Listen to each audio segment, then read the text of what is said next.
सम्मानित साथियों, नमो बुद्धाय, जय भीम। हमेशा की भांति एक बार पुनः हम लेकर आ गए हैं डॉक्टर अंबेडकर संदेश का मतलब होता है बाबा साहब के भाषण या बाबा साहब के शानदार लेख का। डॉक्टर अंबेडकर संदेश नियमित सुबह 5 बजे हम लाते हैं आवाज का ऑफिशियल यूट्यूब चैनल के माध्यम से। मुझे पूरा भरोसा है कि आपने यूट्यूब चैनल आवाज का ऑफिशियल को सब्सक्राइब जरूर कर लिया होगा।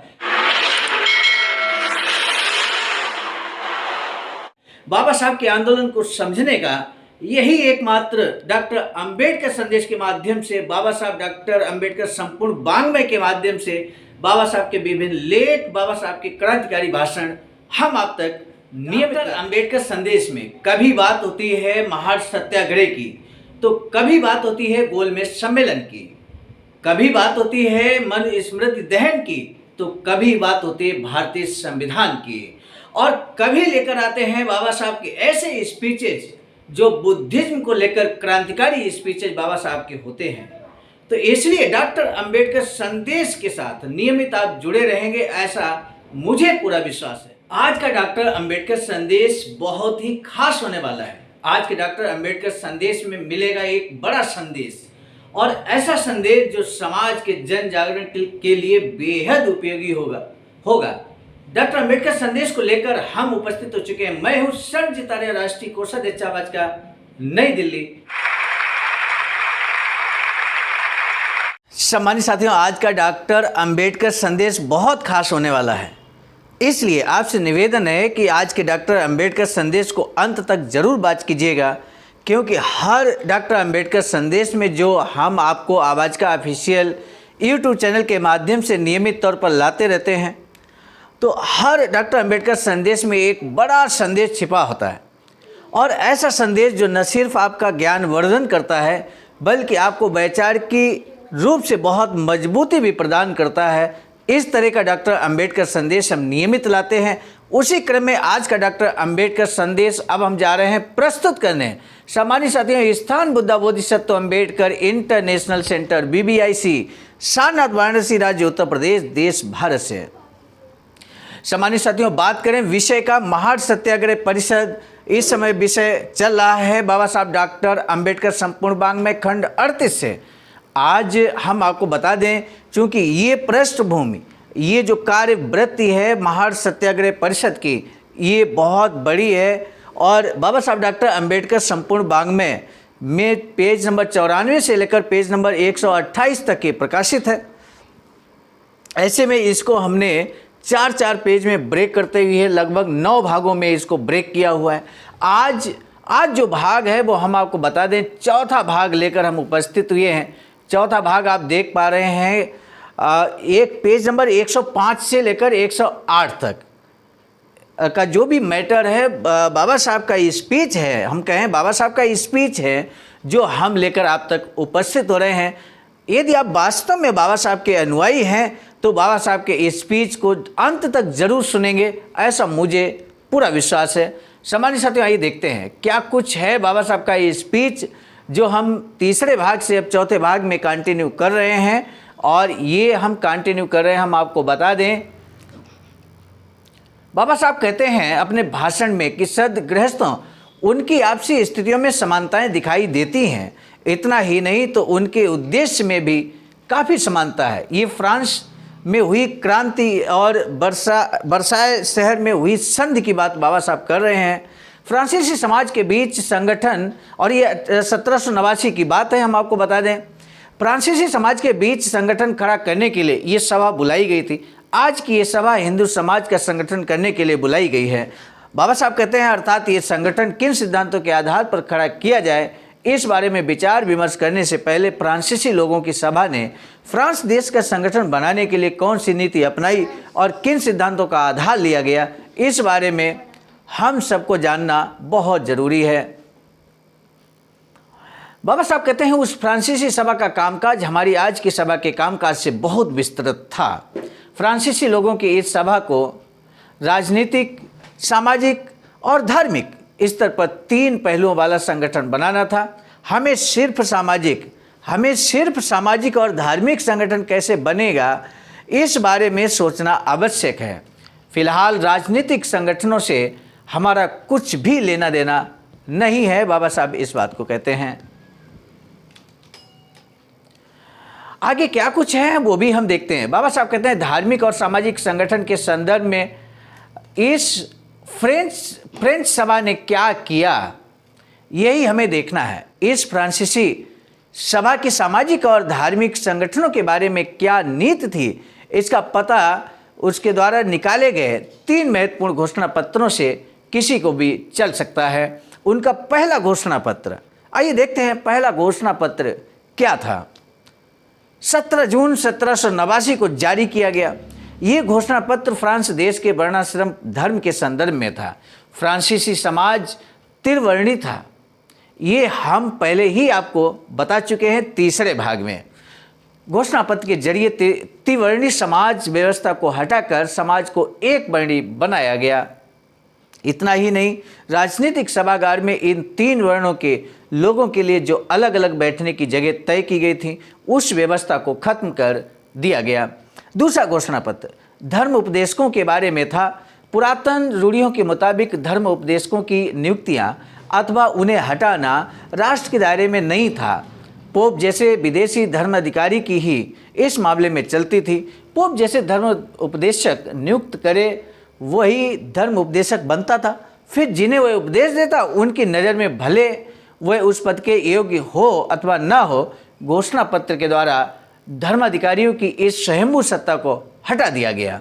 यह पेशा कौन अपनाएगा, इस पेशे के लिए कौन लायक है और कौन लायक नहीं है, नियुक्ति के बाद वेतन दिया जाए अथवा नहीं आदि निर्णय लेने के अधिकार घोषणा पत्र के द्वारा फ्रांसीसी राष्ट्र को सौंपे गए। तीसरा घोषणा पत्र यहाँ पे देखिए, राजनीतिक, आर्थिक और धार्मिक व्यवस्था से नहीं जुड़ा था। वह साधारण था और हर तरह की सामाजिक व्यवस्था किन सिद्धांतों के आधार पर खड़ी की जाए इस बारे में था। इस हिसाब से ये तीसरा घोषणा पत्र बहुत महत्वपूर्ण है। अन्य घोषणा पत्रों का ये राजा है, कहें तो अत्युक्त नहीं होगी। पूरी दुनिया में ये घोषणा पत्र जन्म से प्राप्त मानवीय अधिकारों से संबंधित घोषणा पत्र के नाम से मशहूर हो गया। वह केवल फ्रांस के इतिहास की एक अनूठी चीज़ है, ऐसा नहीं है। सभी विकसित राष्ट्रों के इतिहास में उसे महत्वपूर्ण स्थान प्राप्त हुआ है, क्योंकि इस सभा का अनुकरण कर यूरोप के हर राष्ट्र ने अपनी राज्य व्यवस्था में उसे स्थान दिया है।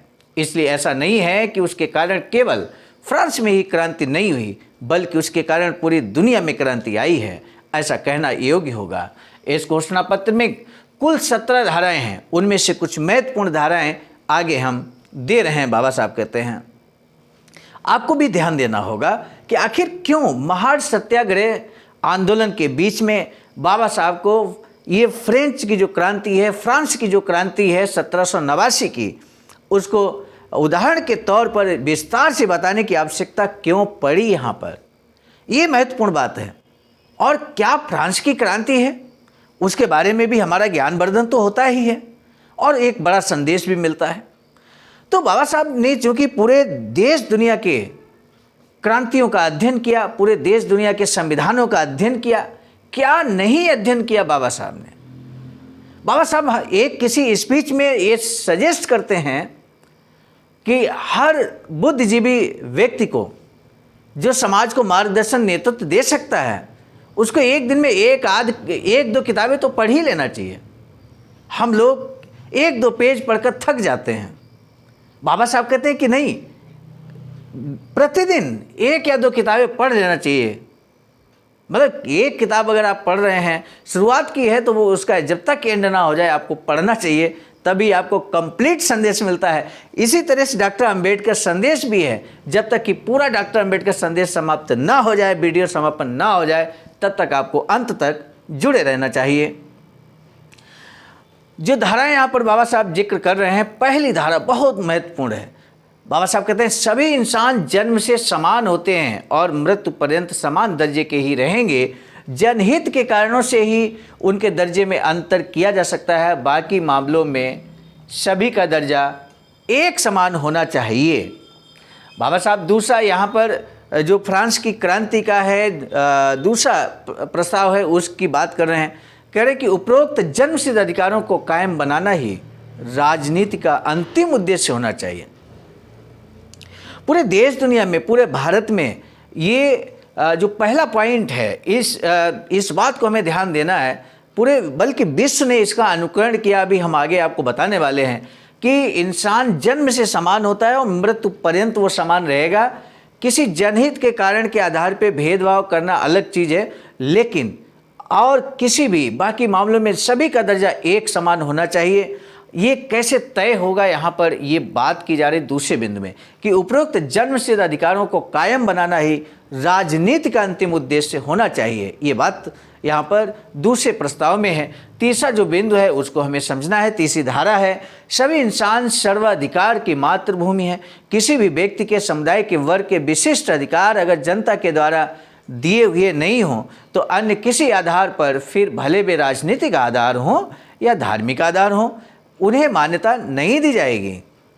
किसी भी व्यक्ति को अपने जन्मसिद्ध अधिकारों के अनुसार आचरण करने की पूरी स्वतंत्रता है। यदि उस व्यक्ति की आज़ादी पर रोक लगाने की आवश्यकता का कारण यह होगा कि अन्य व्यक्ति को अपने जन्मसिद्ध अधिकारों का उपभोग करने का अवसर प्राप्त हो, इस सीमित अर्थ में ही व्यक्ति की स्वतंत्रता पर रोक लगाई जाएगी और ये व्यक्ति के अधिकारों पर रोक लगाने की सीमा कानून के द्वारा तय की जाएगी। वह धर्मशास्त्रों के आधार पर तय नहीं की जाएगी। बाबा साहब अगले पॉइंट का यहाँ पर जो धारा है उसका जिक्र करते हैं। कहते हैं कि समाज के लिए हानिकारक बातें करने पर कानूनी पाबंदी लगाई जाएगी। कानूनन जिन बातों पर प्रतिबंध ना हो उन्हें करने की आज़ादी हर किसी को समान रूप से होनी चाहिए। साथ ही जो बातें करना कानूनन जरूरी न हो उन्हें करने के लिए किसी को भी बाध्य न किया जाए। छठा पॉइंट, छठी धारा क्या है? किसी वर्ग द्वारा तय किए गए बंधन यानी कानून नहीं। कानून कैसा होना चाहिए या यह तय करने का हक जनता के हर सदस्य को अथवा उसके प्रतिनिधि को होना चाहिए। कानून सुरक्षात्मक हो या प्रशासनात्मक हो, वह सब पर समान रूप से लागू हो। ये पॉइंट कितना इम्पोर्टेंट है, समझना होगा हमें। जनता के अधिकार में या जनता द्वारा चुने गए प्रतिनिधि को होना चाहिए कानून निर्माण करने का अधिकार होना चाहिए। ये बात बाबा साहब कहते हैं जनता के हाथ में, यानी कि जनता की अहमियत। 1927 का स्पीच है बाबा साहब का ये। और जब भारतीय संविधान का निर्माण होता है उसकी प्रस्तावना में हम जब पढ़ते हैं तो हम भारत के लोग से प्रस्तावना की शुरुआत होती है, उद्देशिका की शुरुआत होती है भारतीय संविधान की। और वहाँ पर बाबा साहब भारत की जनता को बहुत अहमियत देते हैं। यूँ कहें कि सबसे महत्वपूर्ण अगर भारत के अंदर कोई है तो भारत की जनता है। इस बात को बाबा साहब ने स्थान दिया है भारतीय संविधान में। सबकी समानता के सिद्धांत पर ही किसी भी तरह का प्रबंधन खड़ा करना न्यायपूर्ण होता है। सभी व्यक्तियों की योग्यता किसी भी प्रकार के मान सम्मान के लिए, अधिकार के लिए, व्यवसाय के लिए एक समान होगी। हर व्यक्ति के गुणों में जो फर्क होता है केवल उसी के आधार पर इस बारे में भेद अभेद किया जा सकता है, लेकिन जन्म के आधार पर भेदभाव नहीं किया जा सकता है। आज की इस सभा के कारण फ्रांसीसी राष्ट्रीय सभा की प्रतिमा आपकी आंखों के सामने साकार होनी चाहिए, ऐसा मुझे लगता है। फ्रांसीसी राष्ट्रीय सभा ने फ्रांसीसी राष्ट्र के संवर्धन के लिए जो मार्गदर्शन तैयार किया तथा जिस मार्ग को सभी विकसित राष्ट्रों ने मान्यता दी, वही मार्ग हिंदू समाज के संवर्धन के लिए इस सभा को अपनाना चाहिए तथा बेटी बंदी से लेकर मिलने जुलने पर लगी पाबंदी तक के वर्णाश्रम धर्म के चौखटे की कील उखाड़कर हिंदू समाज के वर्णों को एक बनाना चाहिए। उसके बगैर अस्पृश्यता नष्ट नहीं होगी और न समता प्रस्थापित होगी। हम में से कुछ लोगों को हो सकता है कि लगे कि हम हैं सो हम पर लादी गई लोटाबंदी और मेल मिलाप की पाबंदी हट जाए, यही बहुत हुआ। वर्ण व्यवस्था से हमारा कोई लेना देना नहीं है। वे जैसे हैं उसी हालत में रहें, तब भी क्या फ़र्क पड़ता है। लेकिन मेरी राय में इस तरह की सोच वर्णाश्रम को कायम रखते हुए अस्पृश्यता का उन्मूलन करने की नीति अपनाई तो अपना उद्देश्य एकदम हल्का है, ऐसा लोग कहेंगे। मनुष्य मात्र के उद्धार के लिए जैसी बाह्य कोशिशों की ज़रूरत होती है उसी प्रकार इच्छाओं की भी ज़रूरत होती है। इतना ही नहीं बल्कि इच्छाओं के बगैर इंसान कोशिशें भी करेगा, इस बारे में मुझे तो शक है। बाबा साहब कहते हैं यानी कि इच्छा, कोई भी कार्य करने की इच्छा तो होनी चाहिए आपको, तभी ना करेंगे उस कार्य को। इसलिए बड़ी कोशिशें करनी होंगी तो इच्छाएं भी बहुत बड़ी होनी चाहिए। इच्छाएं पालते समय इस बात की फिक्र नहीं करनी चाहिए कि उन्हें पूरा भी किया जा सकता है या नहीं। इस बारे में मन में डर और न शर्म को प्रवेश करने दें। अगर शर्म पालनी ही हो तो इच्छाएं छोटी होने की पालें। अस्पष्टता के जाने से आज हम जो अतिशूद्र हैं वह शूद्र होंगे, लेकिन अतिशूद्र से शूद्र होने में ये नहीं कहा जा सकता कि अस्पष्टता का जड़ समेत नाश हुआ है। अस्पष्टता निवारण के लिए मिलने पर पाबंदी, लोटाबंदी आदि तोड़ने जैसी छोटी इच्छाएं रखकर हमारा काम अगर होता तो मैं आपसे वर्ण व्यवस्था को खत्म करने का आग्रह कतई नहीं करता। बाबा साहब कहते हैं, सदग्रस्तों, मेरे भाइयों एवं बहनों, आप जानते हैं कि सांप को मारना हो तो उसकी पूंछ पर मार कर नहीं चलता, उसका सिर कुचलना पड़ता है। किसी भी हानि करने वाले तत्व को निपटाना हो तो पहले उसकी जड़ को ढूंढकर उसे उखाड़ना पड़ता है। किसकी मौत किसमें है ये ढूंढकर ठीक उसी पर वार करना होता है। भीम ने दुर्योधन की जंघा पर गदा से प्रहार किया, इसलिए दुर्योधन मरा। वह उसके सिर पर अगर वार करता तो दुर्योधन नहीं मरता, क्योंकि दुर्योधन की मौत उसकी जंघा में थी, सिर में नहीं थी।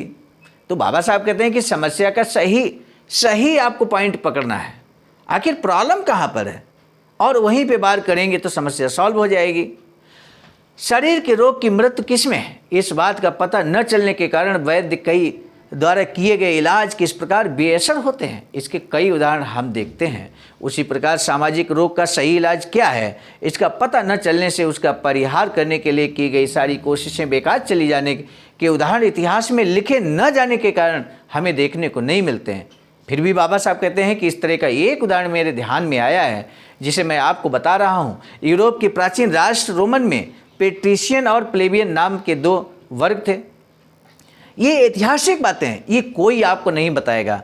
ये चूंकि डॉक्टर अंबेडकर संदेश के माध्यम से हम बाबा साहब के हुबहू इस बीच को आप तक लाते हैं, और इसलिए ये क्रांतिकारी चीज़ें जो देश दुनिया के अंदर घटी, जिसका बाबा साहब ने न सिर्फ अध्ययन किया बल्कि विशाल जन समूह को संबोधित करते हुए ऐतिहासिक जानकारी बाबा साहब दे रहे हैं। अब बाबा साहब की इस ऐतिहासिक जानकारी को हम किताबों तक सीमित कर दें, ये भी उचित नहीं है। किताबों से निकलकर ये मैसेज जन जन तक पहुंचना चाहिए, क्योंकि आज वर्तमान युग में हम देख रहे हैं कि हर परिवार में, हर घर में इस तरह का एंड्रॉयड फ़ोन है, स्मार्टफोन है, और सबसे ज़्यादा अगर अहमियत लोगों के इस समय है वो मोबाइल की होती है।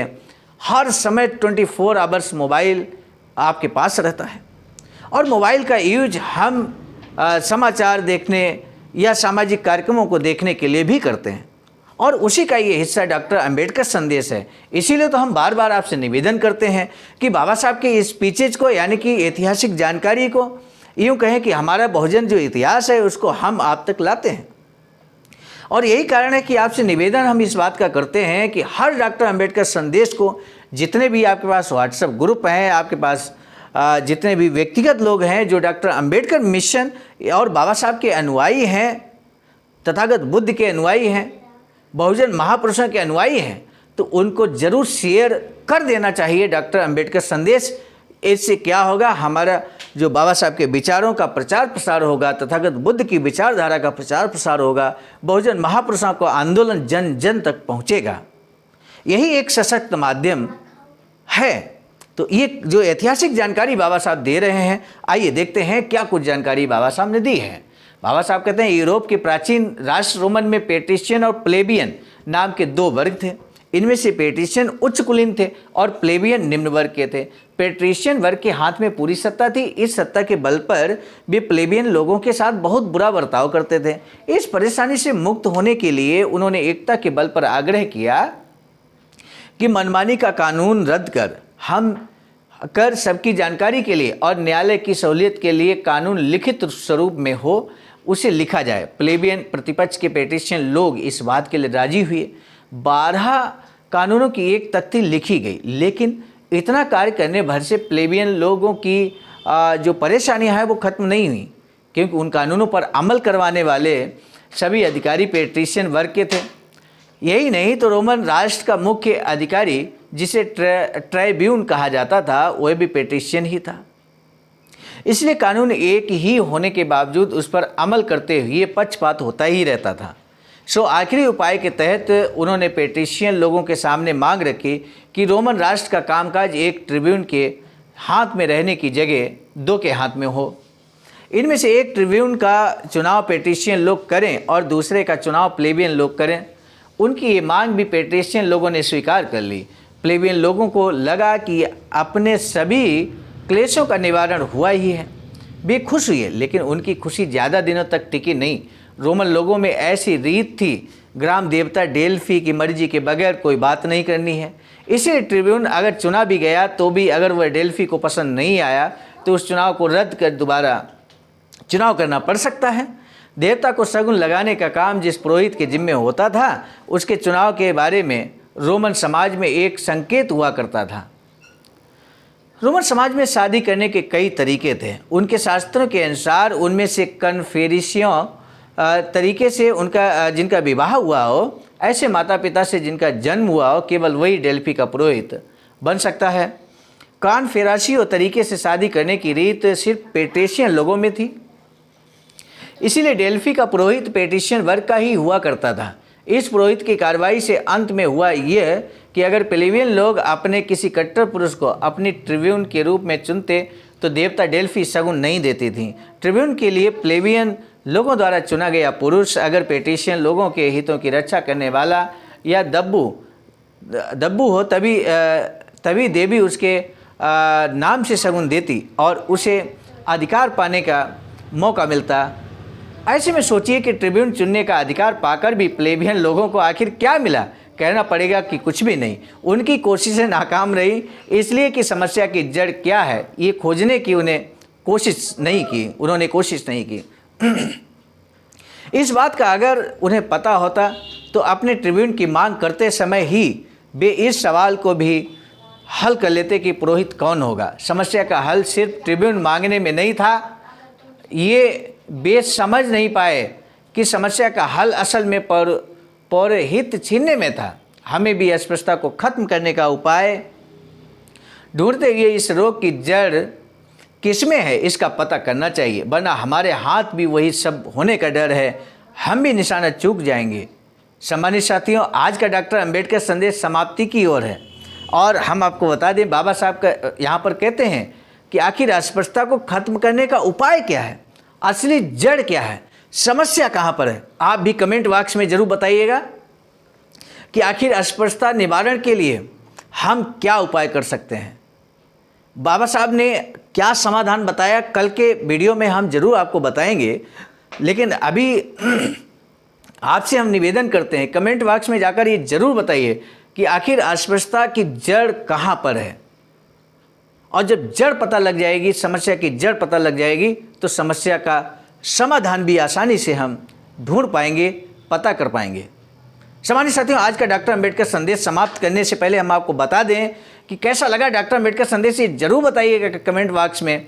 इसके साथ ही साथ बाबा साहब की एक अधूरी इच्छा बैचार की सेंटर बनाने की है, जिस पर इस समय अखिल भारतीय अनुसूचित जाति जनजाति कर्मचारी कल्याण एसोसिएशन के मार्गदर्शन में बहुजन बोधि समाज संघर्ष समिति एवं all India doctor Ambedkar student association के द्वारा सारनाथ वाराणसी राज्य उत्तर प्रदेश में 14,000 स्क्वायर फीट ज़मीन खरीद ली गई है। आप सभी के सहयोग से, बहुजन समाज के सहयोग से अब उस पर निर्माण कार्य जारी है और इसमें बहुत सारे साथी बढ़ चढ़कर इस ऐतिहासिक कार्य में हिस्सा ले रहे हैं।